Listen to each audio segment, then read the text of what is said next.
My name is Gibson, and I'm the creator of the Personal Development School. This is your daily breakthrough video, and in this video, I want to talk to you about what to do when somebody disrespects you and how to appropriately implement your boundaries.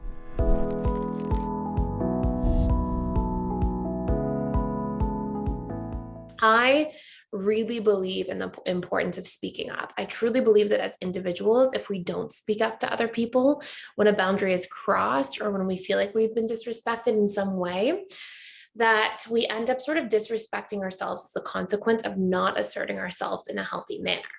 However, I also think there's this other side of this, which is sometimes we can, if we have a core wound of I am disrespected, make somebody's behavior that wasn't about us really personal to us, or we can sort of magnify things in some form. But at the end of the day, whichever side of the fence this may be on, if you're feeling disrespected, I'm going to take you through 3 key steps that will help you to assert yourself in a healthy way and open a healthy dialogue so that you can deal with that feeling of being disrespected and sort of like alchemize it into a healthier potential outcome. So the first thing is, and I'll put a bonus, by the way, at the end. The first thing is, as a general rule, I would say if you feel like somebody disrespects your boundaries, speak up pretty much 100% of the time. I mean, special exceptions would be if it's a narcissistic person, somebody with narcissistic personality disorder, you want to probably take more of a gray rocking approach. We have talked about this in other videos on this channel. And if somebody's like a stranger who might be dangerous, late at night, like obviously you probably don't want to get into a dialogue where it's not healthy. But I'm talking about like your coworkers, your friends, your family members, your romantic partner, like, people in your life that are regular occurrences. When we hold things in, we usually end up like repressing our feelings and they come out in some kind of different way long-term anyways. So the first thing you want to do when you're trying to speak up to somebody in your life, let's pretend it's a coworker, is you want to start by validating their emotions. And I know this sounds like a funny thing, but we kind of like open a dialogue and prevent defensiveness when we lead with this. It also helps us have to sort of consider where that person may be coming from, sort of look into like their potential sponsoring intention behind their actions, empathize with them a little bit, and it just sort of sets the tone for a healthier conversation. Number 2, we then follow up that validation with a boundary. I'm going to give you an example of this in a moment too. So we say, a good term for this is like at the same time. It's a good lead way into the sort of step 2. I'm going to put this all together with an example so you see it in a second. And then step 3, we want to use strong assertive language. And this is sort of a part of our assertiveness training, right? Is to be able to really communicate this in a healthy form. So this would look like, let's pretend we use the example of a coworker disrespecting you by gossiping about you at work. You might start by asking to pull your coworker aside, saying, hey, can we have a conversation for a moment? And you can say, look, I understand that we're working in a stressful environment. I know there's a lot going on. And I know that when we're stressed, sometimes we can say or do things we don't mean. But at the same time, it's come to my attention that you're saying stuff behind my back. And that's not acceptable under really any circumstances. So I want to know what we can do to resolve this so it doesn't ever happen again. So in this example, right, what you see here is I start with validating the feelings and perspective, like, oh, I get that we're under pressure. It's my way of starting. If I just pull somebody aside and I say, hey, I hear you're speaking behind my back. It can't happen again. That's it.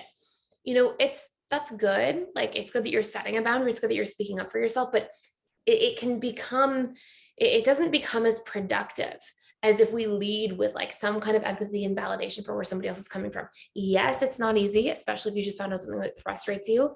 But if you're looking for a healthy outcome, it's going to be super important.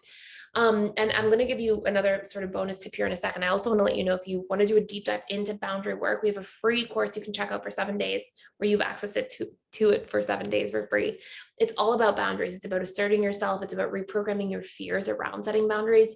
If you're scared to speak up and have these conversations, like a hack, so this doesn't have to be something that limits you, you can use the link below, and it actually gives you access to all of our courses, as well as all of our events, our live webinars, everything. And you can check it out for free by just typing in, clicking that link. When you get into your dashboard, type in boundaries, and you'll see that course come up. And there's a workbook and all this kind of stuff in there too. So A really important thing here is when you're going through these three things, you validate the person's feelings and perspective. You say at the same time is a great sort of statement to lead into like what your boundary is. And then you want to use that strong language. It's not acceptable again. This cannot happen again. Okay. So by using that strong language at the end, we kind of wrap it. And also, as a general rule, you'd be surprised at how often when you speak up in a healthy way, people actually listen because they feel confronted. They usually feel, especially if like something isn't okay that they did, especially if that person was in the wrong, they usually feel this kind of like confronting feeling. And sometimes they feel a little bit of shame about their actions and behaviors, and maybe in a healthy way that prevents them from doing it again and sort of helps them become more mindful in future situations. And you're sticking up for yourself. Now, I want to share a bonus tip or tool here. And it's that what I've seen very, very often is that when we have a big wound around feeling disrespected, it often also is a bit of a subconscious comfort zone. Usually there's some place in our lives that we are disrespecting our own feelings, our own needs, our own boundaries, our own body, our own internal dialogue, the way we speak to ourselves. We're being really critical. There's usually somewhere we're being very disrespectful in the relationship to ourselves if there's some kind of common theme externally where we feel this way. This kind of like pulls in shadow work and things from a shadow work perspective. And if you find this feeling of disrespect, this idea of disrespect comes up for you very often in your life, I highly recommend going through the 7 areas of life. So writing them on paper: career, financial, mental, emotional, spiritual, physical, relationships. Relationships can be friends, family, and romantic. And sitting with it and being like, where do I disrespect myself in some form? And is it my feelings? Do I disrespect my own body? Do I disrespect, my own boundaries? Do I disrespect my needs? I keep deprioritizing them or putting them last, or I'm people pleasing. And usually you'll find some really powerful golden nuggets. And as you also then put strategies to change that, so we don't keep rehashing those same behaviors, generally we also deal with people disrespecting us a little bit differently, where it doesn't cut as deep or feel as personal or as triggering.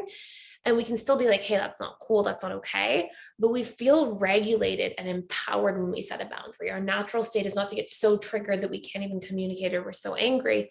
But instead, it becomes more like, hey, that doesn't feel good, that's not okay. I'm going to go address that right now so it doesn't happen again. And we feel comfortable doing so. So there may be some really interesting golden nuggets in there if you want to do a little bit of digging and see what's potentially beneath the surface. It's a great place to check in.